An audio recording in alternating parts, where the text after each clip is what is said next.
Semoga menjawab ya. Oke, jadi buat teman-teman tadi yang mau lihat ya, itu reksadananya tuh komposisinya apa aja sih. Nah, itu bisa langsung aja ya teman-teman di aplikasi Ajaib Sekuritas, itu teman-teman bisa langsung lihat nih.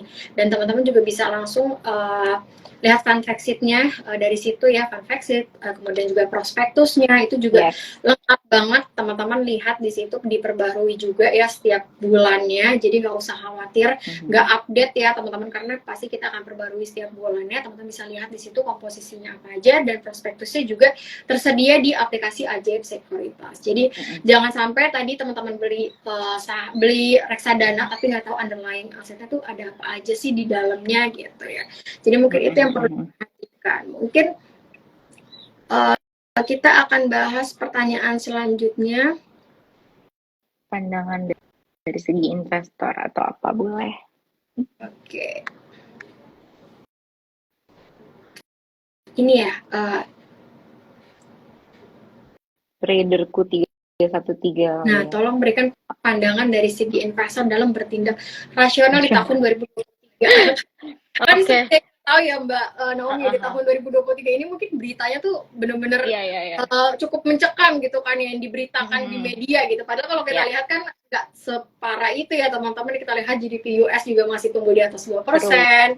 Kemudian kalau kita lihat Indonesia pun kita punya GDP masih tumbuh terakhir di kuartal 2 Yes. 5,17% gitu. Jadi sebenarnya nggak semenakutkan itu kok, nggak semenakutkan yang Yes. ada di Mhm. berita-berita lain berita. Nah, mungkin bisa diberikan nih Ya, pandangan yang Naomi. Apakah ya. kita kalau baca berita jangan lihat headline-nya aja, harus lihat dalamnya juga gitu. Mungkin bisa Ya. di-share.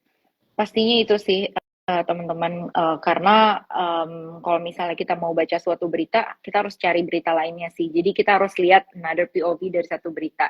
Mungkin ini kenapa menarik menurut aku ya, karena pandangan dari segi investor yang biar bertindak rasional pastinya kan nggak menggebu-gebu gitu ya dalam either beli saham, jual saham, beli reksadana gitu ya, jual reksadana gitu.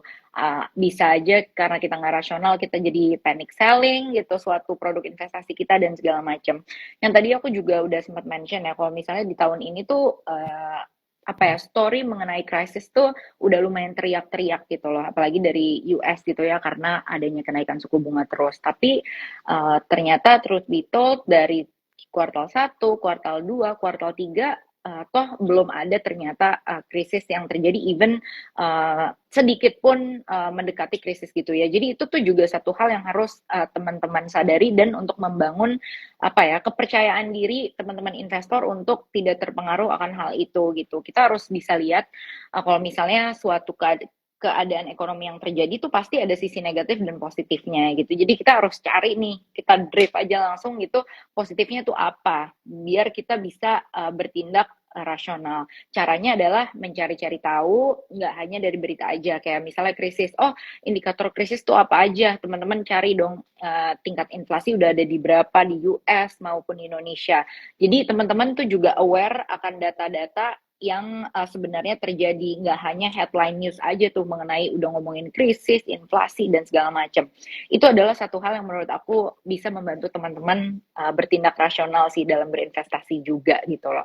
Terus juga kayak sekarang nih selain suku bunga, kita kan udah memasuki tahun politik gitu ya.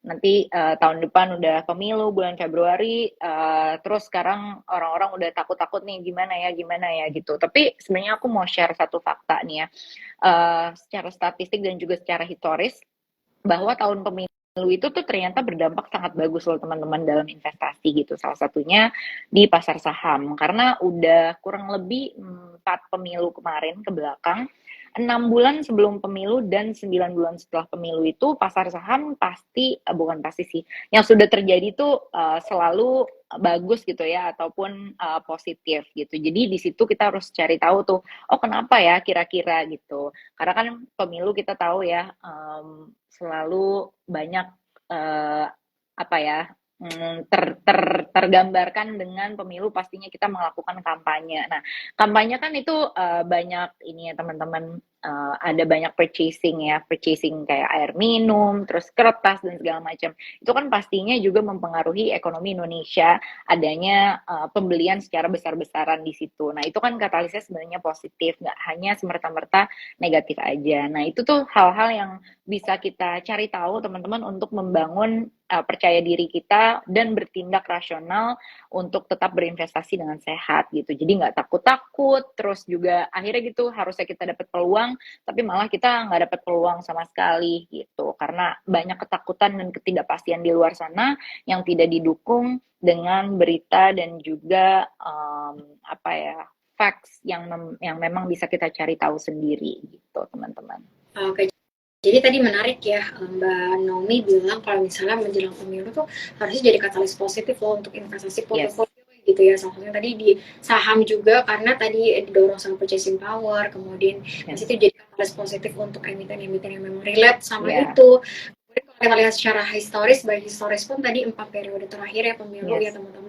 Itu kita punya IHSG returnnya tuh positif dalam 6 bulan terakhir. Jadi menarik juga ya. Itu juga perlu diperhatikan ya teman-teman semuanya terkait dengan view nih di tahun 2023 ini di akhir sampai di akhir tahun. Nah, karena kita tuh nggak kerasa udah mau di akhir tahun ya Mbak Nomi. Iya. Kita udah iya udah mau Oktober. Kita baru merasakan tahun 2022 yang memang juga politik geopolitiknya sangat besar juga yang mempengaruhi pergerakan market kita juga gitu kan ya. Dan nggak kerasa di tahun 2023 ya udah mau di akhir kuartal. Teman-teman tetap konsisten juga untuk investasi ya, walaupun tadi kita udah mengalami gejolak yang memang cukup signifikan ya di portofolio, di aset portofolio. Tadi mungkin kalau kita bisa bilang teman-teman juga lihat IHSG kita yang udah up and down ya, walaupun sekarang mungkin melemah ya teman-teman, ini baru close juga 0,29% ya IHSG kita. Ini terkait dengan interest rate ya teman-teman yang memang masih di level yang tinggi. Kemudian kalau kita tadi Mbak Nomi juga udah bahas ya buat tips and triknya ya, balik lagi ini pertanyaan dari Kak Traderku ya, gimana cara berpikir rasional. Kita harus sering-sering baca ya, dan juga jangan terdistract informasi yang banyak sekali saat ini ya. Jadi teman-teman harus pilih juga gitu dari sumber yang terpercaya, dan juga jangan baca headline-nya aja. Itu terkait dengan cara berpikir rasional ya, bertindak rasional. Kita tujuan investasi jangan lupa juga sesuaikan tadi produk yang kita pilih sama tujuan investasi kita, supaya kita bisa berpikir nih kira-kira kita bisa investasi di produk ini tuh dalam jangka yang seperti apa sih, kita profil resiko seperti apa sih, supaya kita tuh bisa bertindak rasional, nggak gegabah kalau misalnya ada penurunan nilai aset yang kita punya gitu ya Mbak Naomi ya. Oke, kita akan ke pertanyaan selanjutnya. Ini pertanyaan dari Kak Reddy nih, terkait dengan apakah reksadana pendapatan tetap akan oke nih sampai akhir tahun dan juga tahun depan. Jadi mungkin bisa di-share terkait dengan reksadana fixed income-nya, mungkin bisa di-share Mbak Naomi. Ya, apakah reksadana pendapatan tetap masih akan oke sampai akhir tahun ini dan tahun depan? Oke, kalau view dari Shalendra pastinya masih akan oke ya, karena secara return yang memang diukur oleh fund manager kita masih oke, returnnya maksudnya masih sesuai dengan target di akhir tahun ini maupun tahun depan. Dan juga tadi aku kan sempat mention ya, kalau misalnya setiap aset kelas mulai dari money market terus naik ke fixed income, pastinya itu kayak naik tangga ya teman-teman, resikonya pastinya bertambah, dan jangka waktu investasi yang memang kita usulkan atau kita rekomendasikan itu horizonnya lebih panjang. Jadi menurut aku untuk reksadana pendapatan tetap masih sangat oke ya teman-teman, apalagi untuk akhir tahun, nggak hanya akhir tahun, yaitu ke tahun depan juga, baik yang pendapatan tetap premium maupun yang fixed income gitu. Walaupun memang harus disesuaikan dengan resiko, tapi kita juga harus melihat ya, memang rekomendasi produk ini tuh untuk long term, medium term, ataupun short term gitu sih. Oke, jadi tadi untuk Mbak Naomi tadi udah mention terkait dengan produknya ya, ada pendapatan tetap premium ya untuk di fixed income-nya, mungkin dan juga kita ada dua sih untuk income fund. Fixed income. Iya, jadi nah itu tuh dua juga sama kayak money market sih. Mungkin kan pasti sama ya. aset kelasnya itu fixed income, tapi yang satu itu kalau pendapatan premium itu kita majority-nya itu memang ada di corporate bonds dan juga government bonds, terus kita punya kelas aset saham juga 1-15% di premium.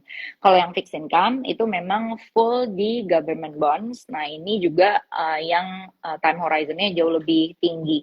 Jadi memang fund ini tuh cukup volatile. Jadi itu juga disesuaikan. Kalau misalnya untuk teman-teman yang misalnya cuma mau investasi selama 1 tahun, nah itu nggak cocok tuh, agak deg-degan ya, karena kan pasti volatile naik dan turun, bisa hari ini minus, besok plus gitu. Jadi memang harus disesuaikan banget dan juga disiplin gitu ya di dalam investasi di suatu reksadana gitu. Oke. Aku baca-baca lagi ya. Mungkin Mbak Naomi ada pertanyaan yang mau dijawab nih. Mungkin bisa satu lagi kali ya, udah waktunya ya. Mungkin kita satu lagi ya teman-teman, karena waktu kita terbatas nih. Sepertinya banyak banget ajaib yang antusias ya sama di hari ini nih teman-teman. Oke, mungkin ada yang mungkin yang suku BI naik kali ya.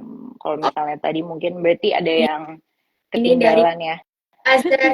Oke. Oke, tadi aku udah sempat mention juga ya, kalau misalnya kalau suku bunga BI naik, ini kan juga jadi salah satu katalis atau bukan katalis ya, suatu hal yang lumayan meresahkan juga kan bagi beberapa orang gitu ya. Ini menarik sih, bisa aku mention lagi kalau misalnya ada kenaikan suku bunga, jangan langsung panik gitu. Kita harus mikirin apa yang bisa kita lakukan dan apa yang bisa kita dapatkan dari kondisi ekonomi ini. Nah, yang oke kalau misalnya suku bunga BI naik itu, yang pertama pastinya di money market ya teman-teman tadi. Karena kan kalau misalnya rate naik, pasti suku bunga, kalau suku bunga naik, pasti rate time deposito itu mengikuti gitu ya. Jadi pastinya reksadana-reksadana yang underlying-nya itu money market akan mengikuti time depositnya gitu.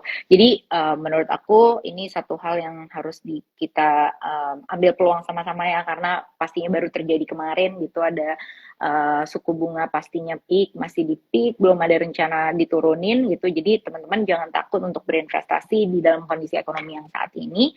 Teman-teman cari kira-kira aset kelas mana yang teman-teman cocok dan juga nyaman. Kalau misalnya ada juga yang bilang gitu, oh kalau suku bunga naik pasti ya udah deh ke saham aja gitu, pasti saham di tahun ini katalisnya lumayan positif gitu. Silakan juga bisa, karena kan tadi juga pasar saham katalisnya oke-oke ya di akhir tahun. Terus juga aku mau nambahin satu info sih, ini secara statistik. Kalau misalnya selama 10 tahun ke belakang gitu ya, pasar saham itu di kuartal keempat likely cenderung selalu positif teman-teman gitu. Jadi ini juga salah satu hal yang bisa teman-teman gambarkan gitu ya, untuk yang takut untuk masuk saham gitu.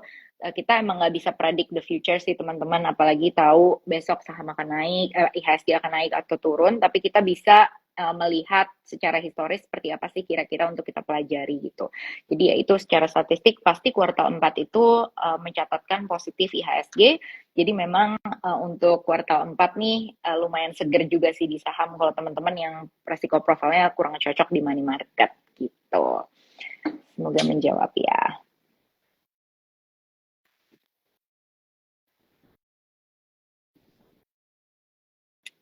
Sorry, aku nggak dengar suara. Oke, jadi ya semoga dari Kak Azariatika ini ya, tadi kita udah bahas ya, walaupun memang tren suku bunga naik tadi mungkin yang bisa jadi pilihan adalah money market ya teman-teman ya, karena kan dia mengikuti time deposit juga nih. Terus kemudian tadi tidak menutup kemungkinan untuk di saham pun juga menarik ya untuk kita lihat nih, karena biasanya di akhir tahun tuh ada window dressing ya teman-teman. Nah itu bisa jadi katalis positif untuk pergerakan IHSG juga nih, dan pastinya jadi katalis untuk kalau teman-teman tadi mau ke reksadana yang saham gitu ya, dari Shalendra Capital Asset Management. Kira-kira dari kita itu aja nih Mbak Naomi, mungkin ada closing statement buat investor ajaib semuanya terkait dengan Shalendra Capital Asset Management. Boleh, mungkin mungkin closing statement-nya aku cuma mau kasih semangat aja sedikit sih ke teman-teman investor yang mungkin masih bingung-bingung, terus juga lagi mencoba time the market, apakah ini saat yang tepat untuk investasi dan sebagainya. Aku cuma mau ingetin ke teman-teman, the best way atau the best time to invest is always now, teman-teman. Kita nggak bisa balik ke belakang, kita nggak bisa predik besok gimana gitu ya. Jadi believe aja langsung kalau misalnya teman-teman udah pingin investasi tapi takut kapan, lakuin aja secepatnya teman-teman. Jadi secepat teman-teman mulai, teman-teman pasti bisa belajar lebih lanjut mengenai aset kelas atau produk investasi yang teman-teman mau lakukan investasi gitu. Karena kalau misalnya ditungguin kapan, nggak akan tahu gitu ya. Jadi mulai aja, nanti teman-teman bisa belajar dari situ dan pastinya akan mulai terbiasa untuk investasi dan mencari tahu investasi teman-teman ini sudah cocok atau belum untuk teman-teman dan bisa disesuaikan. Mungkin itu dari aku, Mbak Rati.